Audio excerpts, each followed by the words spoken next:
सारे जीवन इसीलिए कर्म करता है कि मुझे सुख मिले, पर प्रत्येक कर्म का परिणाम दुखप्रद है। हमारे यहां इसको स्थाली पुलाकर न्याय कहते हैं। बटलोई में चावल चढ़ाया गया तो एक चावल को दबा के देखा जाता है कि सिद्ध हुआ कि नहीं हुआ, परिपक्व हुआ कि नहीं हुआ। और एक चावल जब दबाया जाता है, अब वो उसमें कनी नहीं रह जाती है, तो यह विश्वास कर लिया जाता है कि इस बटलोई के पूरे चावल पक गए। और इसी विश्वास के आधार पर बटलोई को चूल्हे से नीचे उतार कर धर दिया जाता है और पूरी बटलोई के चावल सिद्ध होते हैं। ऐसे ही संसार का एक कर्म सुख की आशा को लेकर किया गया और परिणाम में जब दुख मिला तो बुद्धिमान मनुष्य को समझ लेना चाहिए कि सबरी हंडी के चावल पक गए, माने जितने भी कर्म हैं सबका अंतिम परिणाम दुख ही है। तो उसकी लौकिक कर्मों से प्रवृत्ति हट जानी चाहिए, लोक व्यवहार से प्रवृत्ति हट जानी चाहिए। लेकिन दुख से दुख की ओर बढ़ता चला जाता है, उसके मन में उन संसार के दुखप्रद कर्मों से वैराग्य नहीं होता।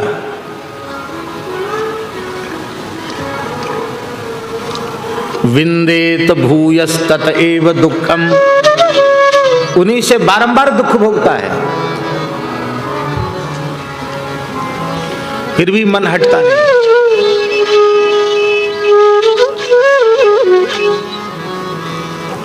इसी भाव को गोस्वामी तुलसीदास जी ने विनय पत्रिका में दिया है, मेरो मन हरिजू हठ न तजे। बहुत सुंदर पद है, मेरो मन हरिजू हठ न तजे।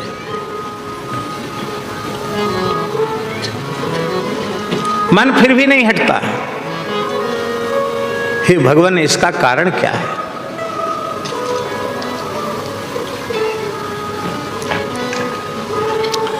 देखिए,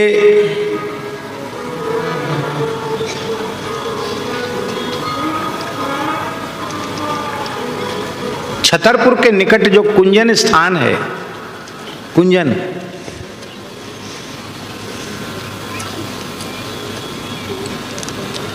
वो कुंजन स्थान श्री स्वामी नरहर देव जी महाराज, हमारा जी श्री स्वामी नरहर देव जी महाराज की प्रसन्नता के लिए महाराजा छत्रसाल ने छतरपुर के निकट कुंजन नामक स्थान को स्थापित किया था कि श्री स्वामी गोविंद देव जी, उनके जो शिष्य, जिनको श्री ठाकुर गोरीलाल जी की सेवा प्राप्त हुई, उनका मन वृंदावन से बाहर नहीं रमता था, तो वृंदावन की भावना वहां की गई कुंजन स्थान में। उस जमाने में वृंदावन की रज रानी लाकर वहां बिखेरी गई, लता पता की भावना, और कुंजन में श्री ठाकुर जी की स्थापना हुई। और वहीं उत्सव में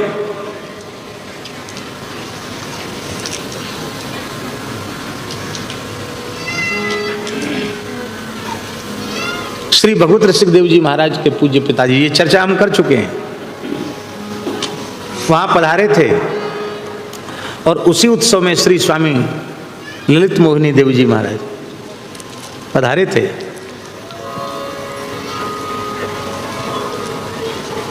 भगवत ऋषिक जी के पिताजी इतने भाव विवल हो गए, आचार्य चरणों में, गुरु चरणों में क्या भेंट करें, तो सबसे प्रिय वस्तु ही भेंट करनी चाहिए। और सबसे प्रिय तो श्री स्वामी भगवत ऋषिक जी, जिनका नाम हुआ, घर का नाम भगवती प्रसाद जी ही था, उनको गुरुदेव के चरणों में अर्पित कर दिया। और उन्होंने अनुग्रह किया, अपने शिष्य के रूप में अंगीकार किया। कालांतर में वे अपने मित्र प्राण प्यारे के साथ वृंदावन आए और वहां से पुनः एक बार आए, पर फिर यहाँ ना आकर के कुंजन में ही विराजे। और श्री भगवत ऋषिक देव जी कुंजन में विराजे तो बुंदेलखंड की संपूर्ण राज सत्ता उनके चरणों में लौटती थी।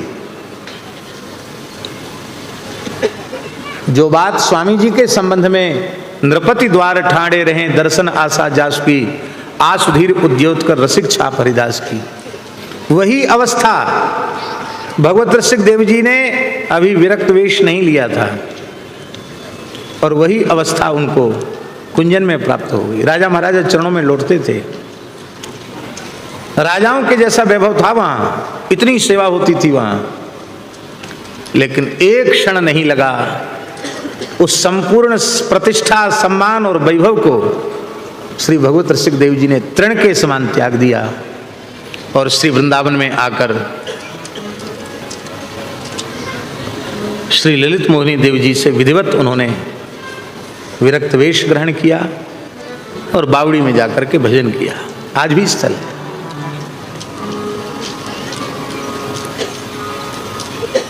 आप कहेंगे चर्चा आप क्यों कर रहे हैं?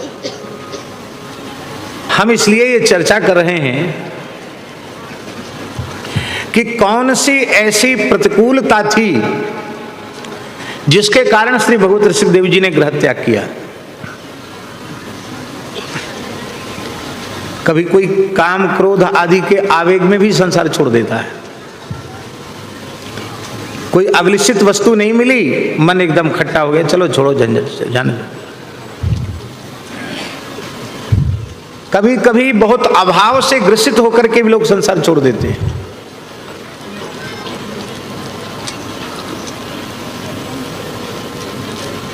और कई बार तो ऐसा भी हो जाता है कि बड़े जघन्य अपराध बन जाते, रुपटांग काम बन जाते हैं, तो कैसे अपने को छिपा के रखा जाए। तो ऐसी वेशभूषा में अपने को छिपा कर भी रखने में बहुत से लोग सफल हो जाते हैं। लेकिन श्री स्वामी भगवत रसिक देव जी ने ऐसे वैभव को तृण के समान त्याग दिया, क्योंकि वह यह अनुभव कर चुके थे कि संसार की प्रवृत्ति मात्र का अंतिम परिणाम दुख है। तब सुख क्या है? बोले नचेंद्रस्य सुखम किंचन न सुखम चक्रवर्तिनः सुखमस्ति विरक्तस्य मुनेर एकांत जीविनः। इंद्र सुखी नहीं है,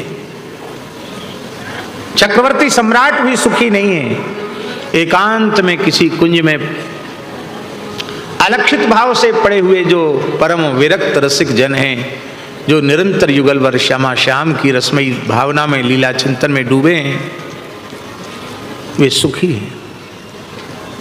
और इस सुख का रहस्य जब उन्हें पता चला तो तृण के समान सब कुछ त्याग कर वृंदावन का आश्रय ले लिया। हम लोगों के मन में ये वैराग्य क्यों नहीं होता है?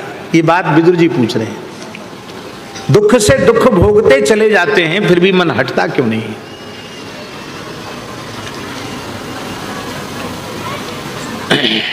विदुर जी ने प्रश्न भी किया, बहुत ध्यान से सुने। विदुर जी ने प्रश्न भी किया और विदुर जी उत्तर भी दे रहे हैं। अब जब जिज्ञासा की तो जिसके चरणों में बैठकर जिज्ञासा की उससे उत्तर सुनना चाहिए। प्रश्न किया तो स्वयं उत्तर देने की क्या आवश्यकता थी? उत्तर देने की क्या तुक है? इसका तात्पर्य महाराज जी की दो प्रकार की कोटियां हैं। एक तो यह है कि हमारे मन में कोई प्रश्न उठा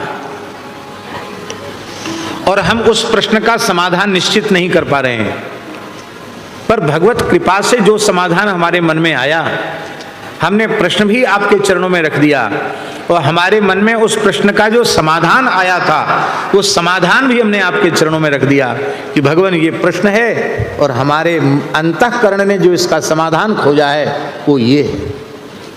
अब उस समाधान पर यदि आपकी मुहर लग जाती है कि हाँ आपका प्रश्न भी ठीक और आपका समाधान भी ठीक, तो अब फिर संशय की आवश्यकता नहीं है, फिर तो समर्पित भाव से लग जाने की आवश्यकता है। और एक पद्धति यह है कि वस्तुतः हमने प्रश्न तो किया पर उसका समाधान हम नहीं खोज सकते, तो समाधान अपने से बड़ों के चरणों में प्राप्त करना। विदुर जी ने कहा कि भगवान हमको तो ऐसा लगता है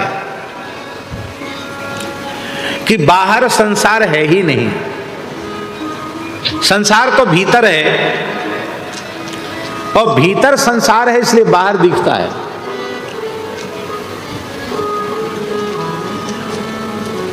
ये भीतर संसार घुसा हुआ है।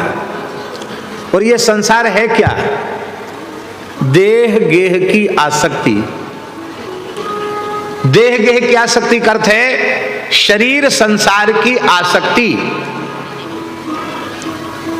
इसी का नाम है संसार।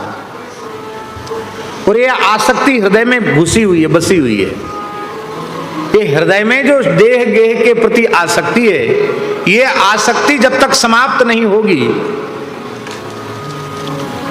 तब तक संसार के कर्मों से, संसार की प्रवृत्ति से मन हट जाए ये संभव ही नहीं।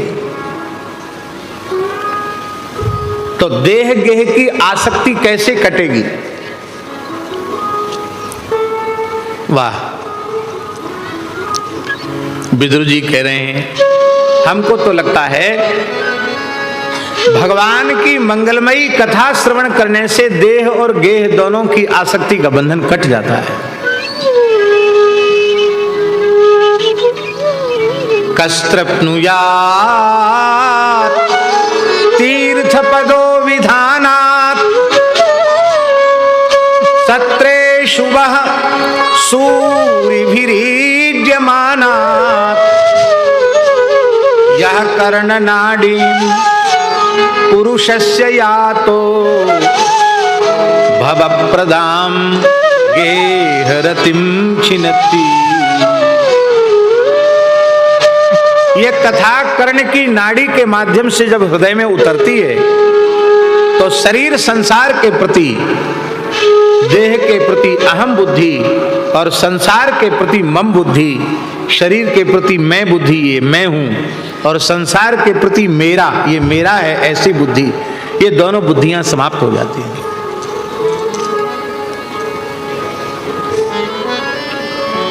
महाराज जी, चित्त को मलिन करने वाली और कोई चीज है नहीं। मैं और मेरेपन का अहंकार ही चित्त को मलिन करता है।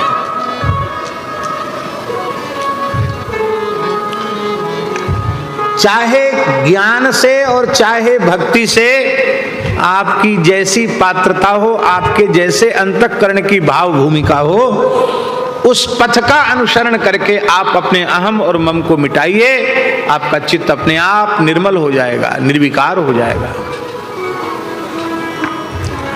और इस चित्त की निर्विकार अवस्था का ही नाम है महाराज जी सहजावस्था, जिसको आप कह रहे थे कि वाणियों में सहज शब्द पर बहुत जोर दिया। मायरी सहज जोरी प्रकट भई है, सहज, सहज शब्द पर बहुत जोर दिया गया और इसी को कहा गया उत्तमा सहजावस्था। सहजावस्था ही उत्तम अवस्था है, उसमें कोई बनावटीपन नहीं है, ज्यों का त्यों यथार्थ।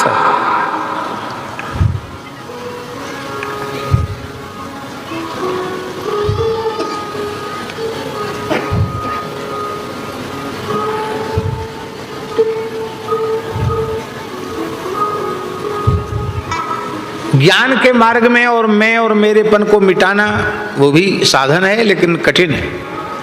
भक्ति के मार्ग में मैं और मेरेपन को मिटाना नहीं है।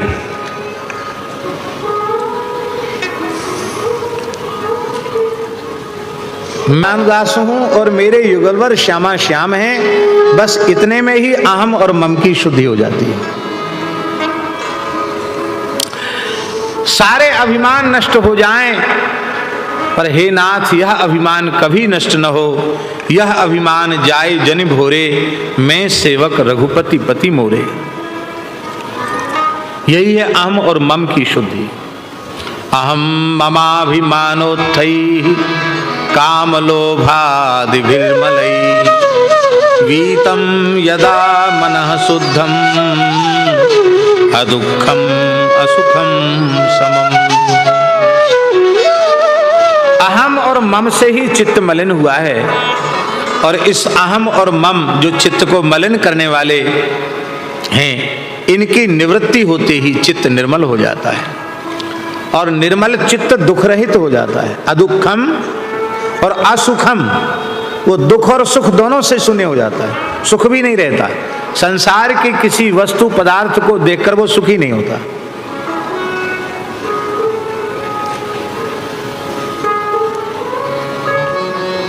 सब विनाशी हैं, उनको लेकर हम क्या करेंगे। अदुखम असुखम, दुख भी नहीं रहता और सुख भी नहीं रहता, समम निर्विकल्प आनंद की अवस्था उसे प्राप्त हो जाती है।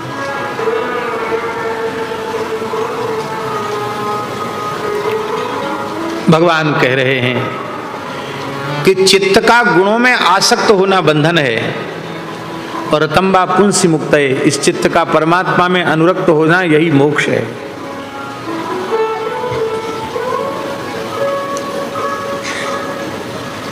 आसक्ति ही जीवात्मा का ऐसा बंधन है जो कभी न तो पुराना होता है न कभी टूटता छूटता है, और आसक्ति करने का अभ्यास अनेकों जन्मों का है। वो आसक्ति छूटती नहीं, टूटती नहीं, तब क्या करें उस आसक्ति का। तो भगवान उपाय बता रहे हैं, सएव साधु सुख तो मोक्ष द्वार मपाव्रतम। वह आसक्ति संतों के चरणों से जुड़ जाए, संत सदगुरु के चरणों से जुड़ जाए तो मोक्ष का द्वार खुल जाता है, संस्कृति का चक्र नष्ट हो जाता है। कल हमने चर्चा की थी भगवत रसिक साधु की संगति जो कदापि बनी आवे, जीवन मुक्त होई ताचिन में।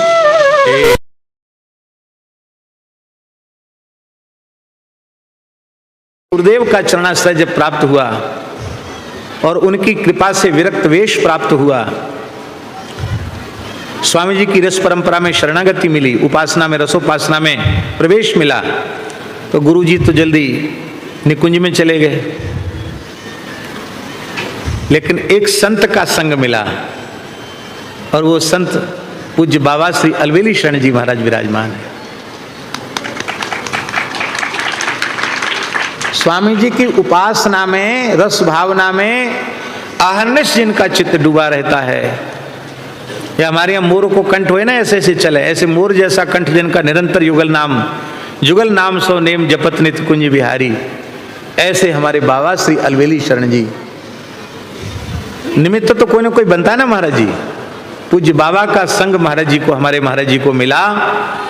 और कल या परसों हमने चर्चा की थी कि हम चाहते हैं कि जैसे चोली गांव में दूध पीने वाले बच्चे भी अभी बोलना सीखते हैं, तो श्री हरिदास कह करके ही वो बोलना सीखते हैं। गोद के दूध वाले बच्चे भी श्री हरिदास बोलते हैं। हम चाहते कोई ऐसा मंगलमय अवसर आवे कि श्री गढ़ा कोटा में भी सबकी वाणी पर श्री हरिदास, श्री हरिदास, श्री हरिदास। अरे भैया, यहां वृंदावन प्रकट हो गया, यहीं से आपको सब कुछ मिल जाएगा, आप भावना करो। संत भगवंत में अंतर निरंतर नहीं, आचार्य कहीं जाते नहीं हैं। जहां उनकी भावना करो वहीं आचार्य अपनी कृपा करुणा की अनुभूति करा देते हैं उपासकों। इसलिए संघ की बहुत बड़ी महिमा, संगस्ते स्वतते प्रार्थया, संघ की बहुत बड़ी महिमा।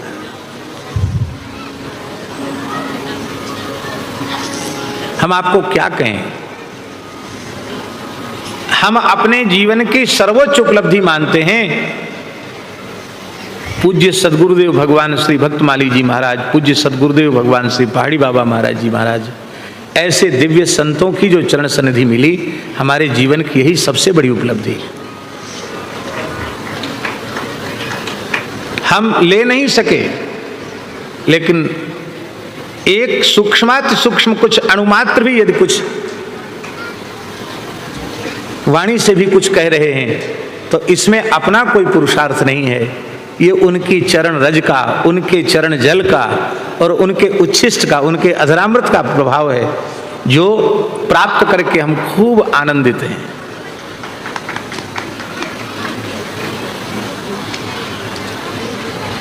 कुछ मत मांगो ठाकुर जी से, बस एक ही चीज मांगो, जीवन की अंतिम श्वास तक संतों का संग मिले। क्योंकि भगवत रसिक साधु की संगति जो कदापि बनि आवे, जीवन मुक्त होई ताछिन में, फेरी न भव जल आवे।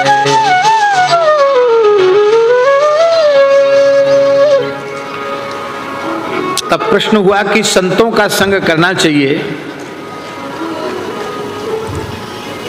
तो संतों का संग, किन संतों का संग करें हम?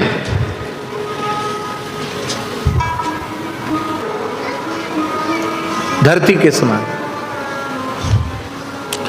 अभी जगन्नाथ मंदिर के लिए भूमि पूजन भी हुआ, ब्राह्मणों ने मंत्रोच्चारण किया और गंधाक्षत पुष्प से भूदेवी का पूजन हुआ। जिनका पूजन किया उन्हीं पर फिर इन ब्राह्मणों ने कहा कि गेंती चलाओ, कुदाल चढ़ाओ। जो जिस पे फूल चंदन चढ़ाया जा रहा था, धूप दीप नैवेद्य की उरी पर कुदाल चलाई। तो धरती माता को नाराजगी नहीं हुई कि अभी अभी तो शिवना पृथ्वीनोर भवान रक्षा निवेशनी कह करके मंत्र पढ़ करके हमको पूजन कर रहे थे, अभी हमारे ऊपर गेंती चला रहे हैं, कुदाल चला रहे हैं। क्षितिवत सहनशीला। मलमूत्र का त्याग कर देते हैं धरती पर, धरती रुष्ट नहीं होती है। आहा, साधु का स्वरूप क्या है? महाभारत में एक जगह लिखा है बाबा, महाभारत में लिखा है, विरक्त का, साधु का, महात्मा का स्वरूप युधिष्ठिर कह रहे हैं, मैं इस प्रकार से वीतराग विरक्त हो जाऊंगा, साधु हो जाऊंगा। कैसे? बोले, एक व्यक्ति मेरी भुजा में केसर, कपूर और अगरू से युक्त, कस्तूरी से युक्त दिव्य चंदन का लेप करेगा एक व्यक्ति मेरी भुजा में, और दूसरा व्यक्ति मेरी भुजा को बसूले से काटेगा। बसूला जानते हैं? कुल्हाड़ी नहीं, बसूला जैसे लकड़ी छीली जाती है, उसे धीरे धीरे काटेगा। तो जो काटने वाला है उसके प्रति मेरा द्वेष नहीं होगा, और जो चंदन से लिप्त करके भुजा की पूजा करने वाला है उसके प्रति मेरा राग नहीं होगा। एक व्यक्ति भुजा का पूजन कर रहा है चंदन चर्चित करके, उसके प्रति राग नहीं है, और जो दूसरा व्यक्ति बसूले से छेदन कर रहा है उस व्यक्ति के प्रति द्वेष नहीं है। इसको कहते तितिक्षवः, सहनशील हो जाते हैं।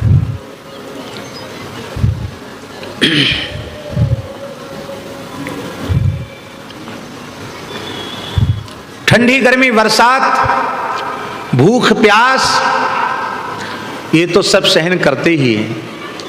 भयंकर से भयंकर अपमान भी सहन कर जाते हैं। अपमान ही सहन नहीं करते हैं, सम्मान भी सहन कर जाते हैं। अपमान को पचाने की अपेक्षा सम्मान को पचाना ज्यादा कठिन है, और जो सम्मान को पचा सकता है वही अपमान को भी पचा सकता है। जो सम्मान नहीं पचा सकता वो अपमान भी नहीं पचा सकता है। सम्मान को पचाना क्या है? सम्मान को पचाना है कि अत्यंत पूजित सम्मानित होने पर भी मन में ये भाव न आवे कि मैं वस्तुतः सम्मान के योग्य हूं, पूजा के योग्य हूं, इसलिए मेरी पूजा हो रही है। हमने अपने आप को पूजा प्रतिष्ठा के योग्य मान लिया, और हम कहीं गए, हमको किसी ने बैठने को नहीं कहा, उचित आसन नहीं दिया, सम्मान नहीं दिया, तो हम मुंह फुला के चले आए, नाराज हो। अरे भैया, हम तो गए, बड़ी भावनाते गए, और हमने तो सीधे मुंह बात नहीं करी, हमारी तरफ देखो नहीं। अरे भैया, बात नहीं किया, देखा नहीं, गाली तो नहीं दिया, धक्का तो नहीं दिया, निंदा तो नहीं की, तिरस्कार तो नहीं किया, अपमान की कोई क्रिया नहीं हो रही है, पर हमने अपने को सम्मान के योग्य समझ रखा है, इसलिए हमको अपमान की अनुभूति हो गई। और सम्मान की इच्छा का ही त्याग कर दो तो दुनिया में कोई माई का लाल पैदा ही नहीं जो उसका अपमान कर सके। सम्मान चाहने वाले का ही अपमान होता है, सम्मान का ही त्याग कर दिया उसने, उसका क्या अपमान? इसलिए महाराज जी श्री चैतन्य महाप्रभु जी ने वृंदावन वास की आज्ञा दी तो अपने परिकर को स्पष्ट आज्ञा दी। हाँ, वृंदावन वास करो। कैसे करें वृंदावन वास? महाप्रभु चैतन्य देव का उपदेश। भ्रातस्तिष्ठ तले तले विटपिनाम, 84 कोस ब्रज में रमण करना, कभी किसी कुंज में, कभी किसी लता के नीचे, कभी किसी वृक्ष के नीचे। तले तले विटपिनाम, एक जगह रहोगे थोड़े दिन में वहीं झगड़ो टंटो है भी लग जाएगा। जमुना किनारे बैठे थे, 10वां दिन तो कोई नहीं बोले हो, और महीना 2 महीना बीते नहीं कि खेत, उसके बगल में ही खेत वाले को चिंता हो गई कि बाबा जी यहीं कब्जा करके स्थान तो नहीं बनाना चाहते हैं, झगड़ा शुरू हो गया। एक जगह पे मत रहो। भ्रातस्तिष्ठ तले तले विटपिनाम, बोले फिर खावेंगे क्या? फिर मधुकरी कर लो। ग्रामेश भिक्षा मटो, ब्रज के गांव में ब्रजवासियों के घर में भिक्षा ले लो, मधुकरी ले लो। कोई तुम्हारो सम्मान करे तो सम्मानम कलयाति घोर गरलम, कोई तुम्हारो सम्मान करे तो अनुभव करो हमें जहर पिलाया जा रहा है। नीचापमानम सुधा, कोई नीच से नीच व्यक्ति तुम्हारा अपमान करे तो समझ लो भैया बड़ो हितैषी है हमारो, हमें अमृत पिवाए रहे हो। सम्मानं कलयाति घोर गरलम नीचापमानम सुधा। इस पद्धति से वृंदावन में वास करो। चीराणि कंथा कुरु, गुदड़ी धारण करो। वृंदावनम मात्यज, वृंदावन का त्याग मत करो। चैतन्य महाप्रभु ने उपदेश किया। हमारे महाराज जी कहते थे, भक्तमाली जी महाराज कहते थे कि ये शरीर तो मलमूत्र का भांड है, इसमें सम्मान के योग्य कौन सा स्थान है ये बताओ। हर छिद्र से तो गंदगी निकल रही है, सम्मान के योग्य कौन सा स्थान है? मलमूत्र के बर्तन की भी कहीं पूजा होती है? ये बर्तन भी मलमूत्र का है और पैदा भी इससे मलमूत्र ही होता है। बढ़िया से बढ़िया चीज खाओ मल बन के बाहर, बढ़िया से बढ़िया चीज पियो मूत्र बन के बाहर। इसमें सम्मान के योग्य क्या है? फिर भी सम्मान हो रहा है। ये किसका सम्मान है? ये हरि गुरु संतों का सम्मान है। जहां पैदा हुए थे वहां कोई ऐसी आरती पूजा करता था? अब जब सदगुरु की शरण हुई, स्वामी जी की शरण मिली, संतों की शरणागति मिली, तो ठाकुर जी के तिलक बाने के नाते, तुलसी माला के नाते, संत वेश के नाते, हरिनाम के नाते ये सत्कार सम्मान हो रहा है।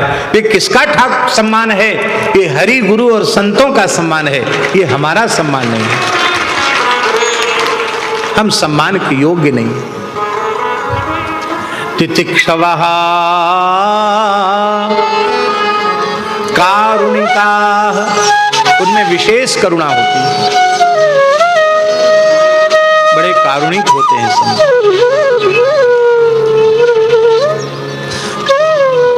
महाराज जी, इन आचार्यों ने उत्सवों की परंपरा क्यों बनाई?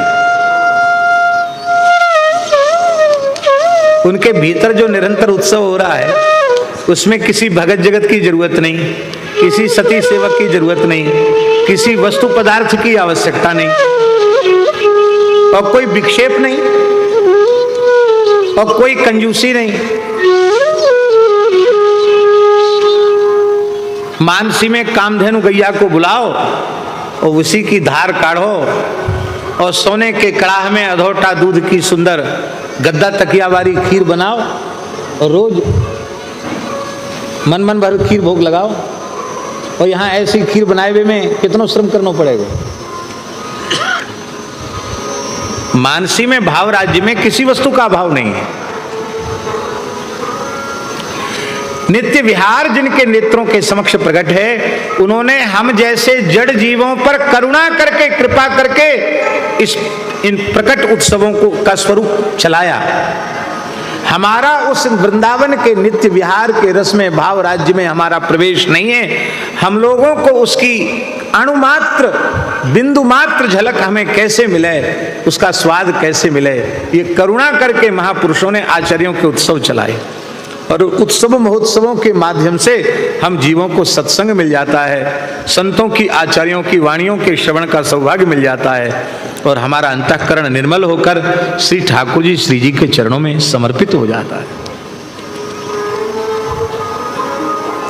महाराज जी को क्या आवश्यकता थी इतना सब तामझाम इकट्ठा करने की? ये संतों की करुणा है, कारुणिका। जो सुख हमें मिल रहा है उसको हम अकेले ही क्यों भोगें? उसका आनंद सबको मिले, उसका स्वाद सबको मिले। तीसरा लक्षण है संतों का, सुहृदः सर्वदेहिनाम।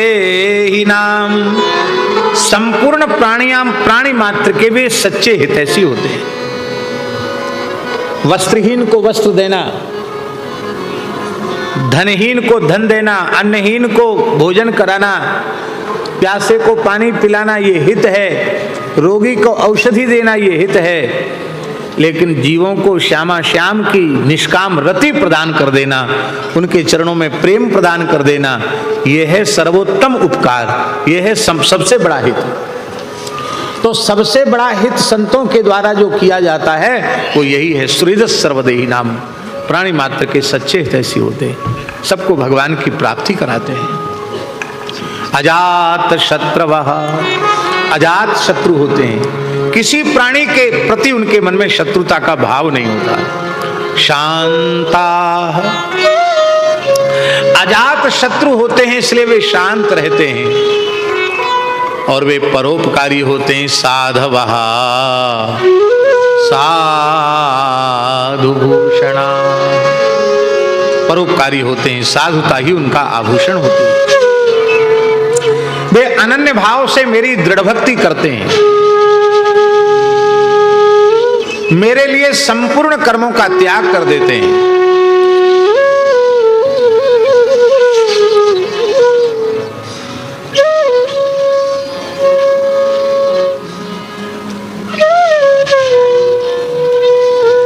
मयि अनन्येन भावेन भक्तिं कुर्वन्ति ये दृढ़ां, मत्कृते त्यक्त कर्माणः त्यक्त स्वजन बांधवाः। सगे संबंधी बंधु बांधवों का भी त्याग कर देते।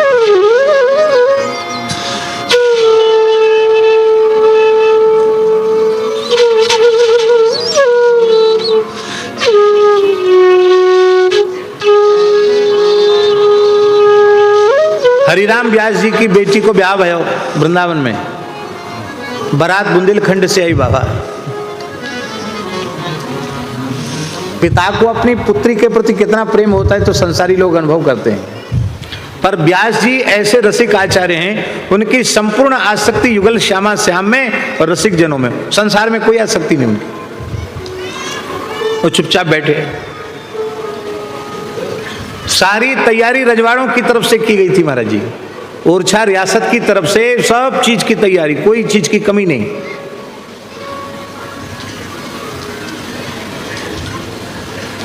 अब बारात आई तो व्यास जी ने कहा तुम लोग यहां बैठे हो, सब जाओ बारात की अगवानी करो। और एक साधु को कह के कुंज कुंज में न्योता फेर दिया। बोले सब साधु आ जाओ, अपने अपने बटुआ ठाकुर का अमनिया बटरा अमनिया ले जाओ। सो कुठार में जो रखी थी ना मिठाई बरातियों को खाने के लिए, वो सब उन्होंने अमनिया ही बंटवा दी पूरी। झूरन बचा केवल लडुआन का झूरन।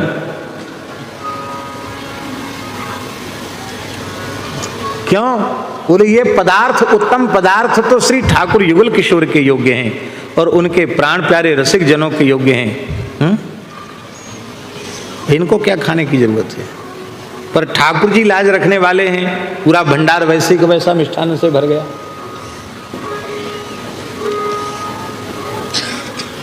और जब ब्याह हो गया कहा आशीर्वाद दो, तो व्यास जी ने कहा, बेटी जन्मत क्यों न मरी, पैदा होती बिटिया मर क्यों नहीं गई। हमारी रसिकता में, हमारी अनन्यता में दाग लगाया। जो उत्तम पदार्थ संतों के युग ते सक्तन्य खाए, ते साकत जन खाए।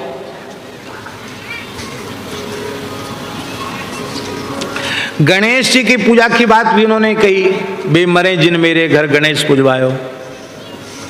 वे गणेश जी के विरोधी हैं व्यास जी, विद्वान पंडित हैं, विरोधी नहीं है।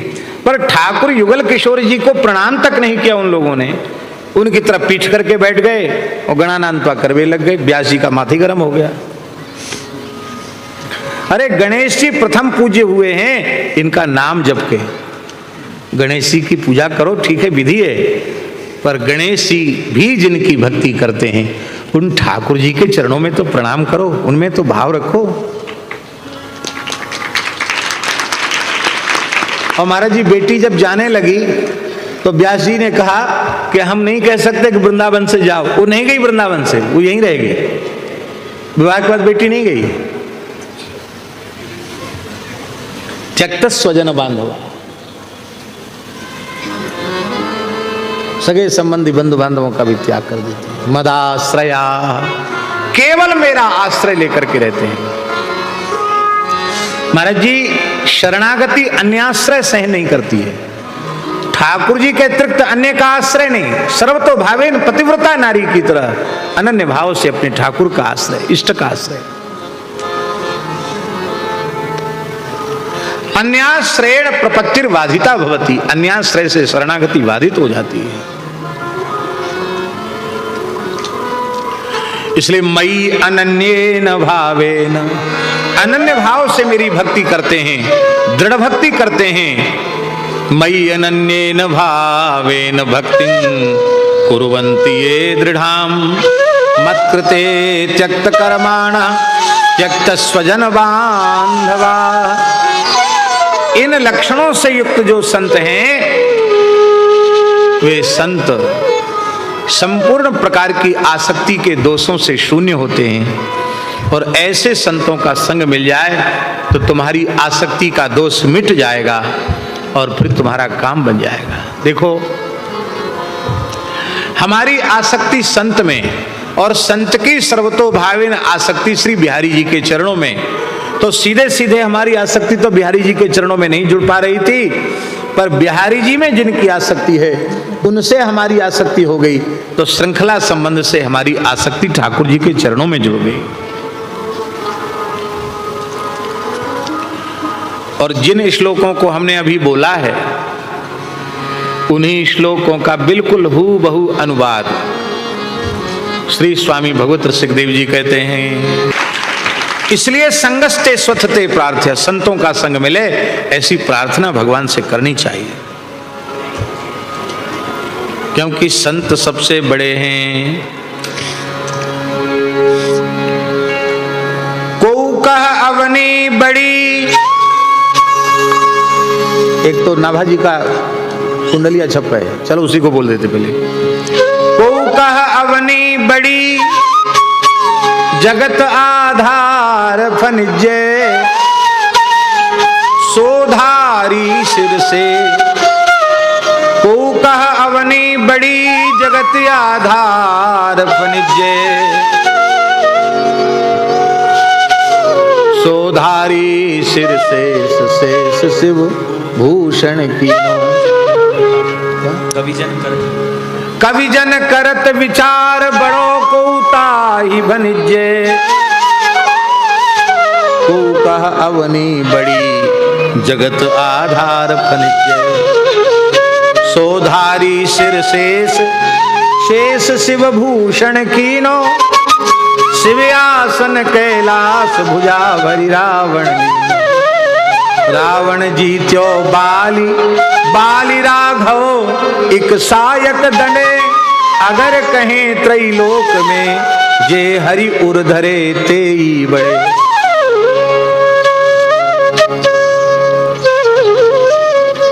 ये पौराणिक इतिहास को एक कुंडलिया में कहा है श्री नाभाजी ने, एक छंद में, छप्पे छंद में कहा। वो कहते हैं कि महर्षि अगस्त्य की सन्निधि में एक यज्ञ हो रहा था दक्षिण भारत में गोदावरी के तट पर। वहां यह प्रश्न उठा कि सबसे बड़ा कौन? एक महात्मा उठकर खड़े हुए, बोले हम तो प्रत्यक्ष को प्रमाण मानते हैं, धरती सबसे बड़ी है, क्योंकि सब धरती पर ही टिके हैं, सबका आधार धरती है। हाँ, आपने बिल्कुल ठीक कहा, पृथ्वी सबसे बड़ी है। और कोई कुछ बोलना चाहता है? दूसरे महात्मा उठ के खड़े हुए, बोले भगवान हमने तो पुराणों में सुना है, पढ़ा है कि यह इतनी विशाल पृथ्वी, भगवान शेष के 1000 फण हैं, मस्तक हैं, उनमें से एक मस्तक के ऊपर सिद्धार्थ वसन लक्ष्यते, सरसों के दाने के जैसी रखी हुई है। तो इतनी बड़ी पृथ्वी 1000 फणों में से एक फण पर मात्र सरसों के दाने के जैसी रखी है, इसका मतलब है शेष जी बड़े हैं। तीसरे महात्मा खड़े हुए, ले नागेंद्र हाराय त्रिलोचनाय, उन शेष जी को शंकर जी ने अपने गले का आभूषण बना लिया। हमारे महाराज जी बड़ा सुंदर भाव देते थे। महाराज जी कहते थे कि नाम जापक शंकर जी और नाम जापक शेष जी, तो नाम जापक ने एक दूसरे को गले से लगा लिया, क्योंकि 5 मुख तो शंकर जी के और 1000 मुख शेष जी के, तो दोनों मिलाकर कितने हुए? 1005। और 1005 मुखों से अनवरत जब कीर्तन होगा, नाम जप होगा, तो कितना सुख मिलेगा। बोले इसलिए नामनिष्ठ एक दूसरे के छाती से लगे हुए। शेष जी बड़े हैं, बोले शेष जी शंकर जी के गले का आभूषण है, इसका मतलब शंकर जी बड़े हैं। तो शंकर जी को कौन धारण करता है? शंकर जी को धारण कैलाश करता है, कैलाश बड़ा है। बोले कैलाश को तो रावण ने अपनी भुजाओं पर शंकर जी के सहित उठा लिया था। बोले हाँ, इसके मतलब तो रावण बहुत बलवान था, बड़ा था रावण। बोले नहीं महाराज, उस रावण को बाली नाम के बलवान बानर ने अपनी कांख में दबा के रखा। और वाल्मीकि रामायण के उत्तरकांड में तो लिखा है कि कांख में दबाने के बाद हजारों योजन की यात्रा की बाली ने, और जब किष्किंधा पहुंचा तो अपनी कांख को ढीला किया, तो रावण नीचे गिरा, बेहोश हो गया था बेचारा। होश में आया तो रावण को ऐसे तिरस्कृत करते हुए, पैर से ठुकराते हुए बाली ने कहा, कुतस्त्वमिति चाब्रवीत, अरे तू कहां से आया? जैसे कोई कीड़ा मकोड़ा चढ़ जाए, अरे ये कहां से आ गया? ऐसे जंतु की तरह रावण को पटक कर कहा, अरे तू कहां से आया? रावण तो एकदम लज्जित हो गया।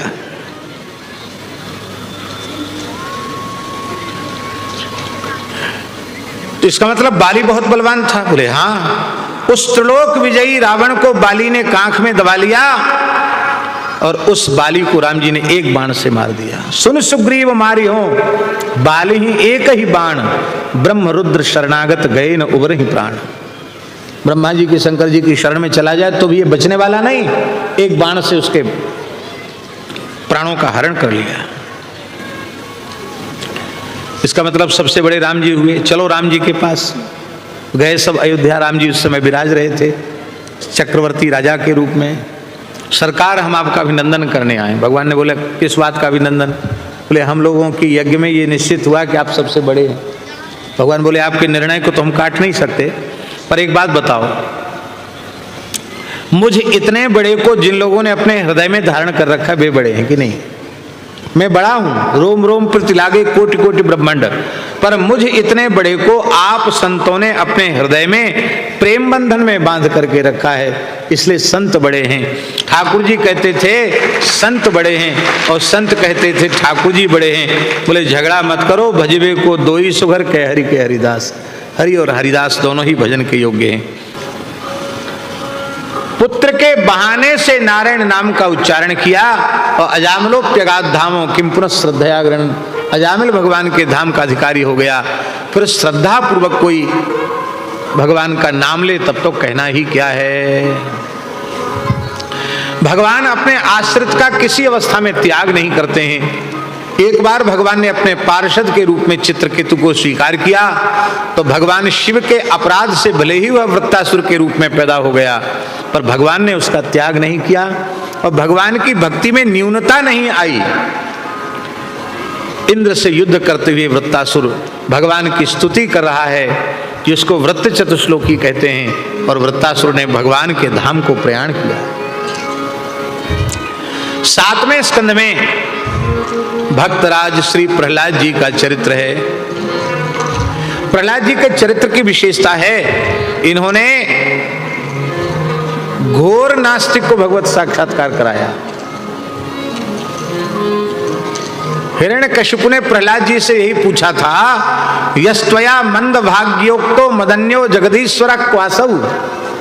अरे मंद भाग्य प्रहलाद मेरे अतिरिक्त जगत का ईश्वर है तो वो कहां है? क्वासौ कहां है?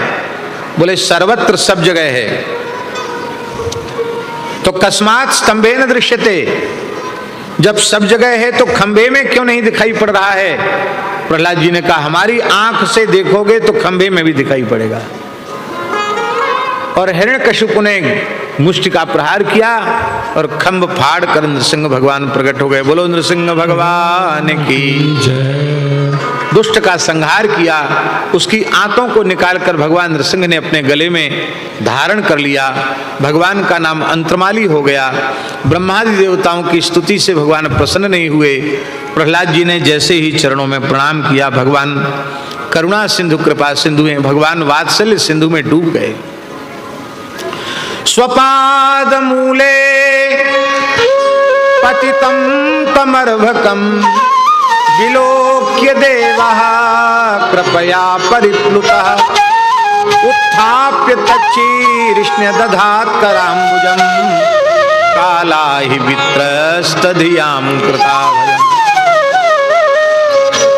भगवान ने उठाकर प्रहलाद जी को गोद में बिठा लिया, अपना वह कर कमल प्रहलाद जी के मस्तक पर पधरा दिया जो काल रूपी सर्प के भय से मुक्ति दिलाने वाला है। प्रहलाद जी ने भगवान की स्तुति की है। भगवान के बार बार कहने पर भी प्रहलाद जी ने वरदान नहीं मांगा। बोले भगवान, ये लेन देन तो ग्राहक और व्यापारी के बीच में होता है, ना तो हम ग्राहक हैं ना आप बनिया हो, इसलिए लेन देन की चर्चा ही मत करो।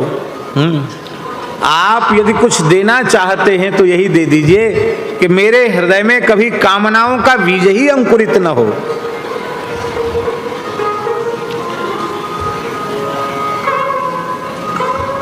भगवान ने कहा, तुम तो परम निष्काम हो प्रहलाद, और कुछ मांग लो, ये तो तुम्हारा अंतःकरण है ही है। बोले प्रभु, सभी जीव कर्म बंधन से मुक्त हो जाएं। बोले सब जीव कर्म बंधन से मुक्त हो जाएंगे तो खेल ही खत्म हो जाएगा, फिर सृष्टि ही नहीं रहेगी। हमारे खेल को ही खत्म क्यों करना चाहते हो? पर तुमने मांगा है तो हम दे रहे हैं। जो तुम्हारा और हमारा स्मरण करेंगे वे कर्म बंधन से मुक्त हो जाएंगे। भगवान ने प्रहलाद जी को दैत्यराज पद पर अभिषिक्त किया है। दैत्यों में भी भक्ति के संस्कार आ गए हैं। सत्यव्रत मनु के ऊपर मत्स्य भगवान ने अवतार लेकर कृपा की है, उनका समाधान किया है। मत्स्य पुराण में इस संवाद का विस्तार से वर्णन किया गया है। बोलो मत्स्य भगवान की जय। अब यहाँ तक पहुँचना था, इसलिए हमने नाम मात्र बहुत संक्षेप में सूची के क्रम से सुनाया। और वस्तुतः शुरू तो भगवत रसिक देव जी की वाणी और उनका चरित्र ही किया था, लेकिन आप सबके आग्रह से भागवत जी को शुरू किया। अब इस कथा में हमारे मन में एक भाव जगा है, जब भी कभी बिहारी जी संयोग बनाएंगे तो श्री स्वामी भगवत रसिक देव जी की बावड़ी पर ही, और महाराज जी विराजे होंगे, सब संत जन विराजे होंगे, तो बावड़ी पर ही भगवत रसिक देव जी का चरित्र और उनकी वाणी के संबंध में जो श्री स्वामी जी और पूर्वाचार्य चरण अनुग्रह करेंगे वो कहकर अपनी वाणी को पवित्र करेंगे। ऐसा मन में भाव, इस बार मन में बहुत तृप्ति नहीं हुई चरित्र कह करके, तो उसकी चर्चा हम जब भी संयोग बनेगा तो श्री भगवत रसिक देव जी महाराज की साधना स्थली बावरी, वहाँ बैठकर हम लोग चर्चा करेंगे। इन्हीं शब्दों के साथ पूज्य श्री गोरीलाल कुंज वाले महाराज जी, पूज्य श्री बाबा अलवेली शरण जी महाराज, हमारे पूज्य श्री बाबा श्री विपिन बिहारी दास जी महाराज, हमारे श्री सोहनी शरण जी महाराज, हमारे पूज्य श्री मुखिया जी भक्तमाली श्री किशोरी शरण जी महाराज, हमारे श्री कुंज बिहारी दास जी महाराज, हमारे श्री बाबा दंडी स्वामी जी, और हमारे बगल में हमारे श्री महंत जी महाराज, जगन्नाथ मंदिर के महंत जी, और उधर विराजमान महंत जी जिनके यहाँ भी दर्शन करने जाना है। हैं गुड़र मंदिर, कौन मंदिर? गुदरसाला में दर्शन करने जाना है। वहाँ के महंत जी महाराज सामने विराजमान सभी पूज्य संतों को यथायोग्य वंदन करते हुए हम अपनी वाणी को श्री बिहारिणी बिहारी जी के चरणों में विराम देते हैं।